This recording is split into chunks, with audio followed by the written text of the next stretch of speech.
तो potassium bromate जो है ये कार्सिनोजन को बढ़ाकर जिस्म में कैंसर कॉज कर रहा है और बड़ी स्पीड से कर रहा है। और सुबह उठ के सारी इसको कहते हैं 2 स्लाइस देना, डबल रोटी उसके अंदर पाया जाता है। अच्छा, डबल रोटी किसी भी फॉर्म में या अब जिस तरह किसी भी फॉर्म में? इसको भी फिर मैं वही कहूंगा फैंसी सर कलर डाला तो उसको कर दिया कि जनाब ब्राउन है। असल तो नहीं मिलती ब्राउन ब्रेड यहाँ पे। अगर असल ब्राउन ब्रेड सर बननी किसकी है? वो चोकर की बननी है। चोकर की बना के दिखाएं पहले तो कैसे बनेगी। दूसरी बात, चोकर है कहाँ?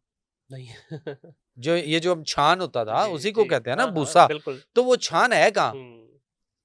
हमारे तो बाप दादा को किसी ने पहले लगा दिया था इस पे कि छाननी के साथ इसको छान दो। और ये जो वो भूसा असल जो है वो हम भैंसों को डालते हैं, ये जानवरों को डाला जाता है जी।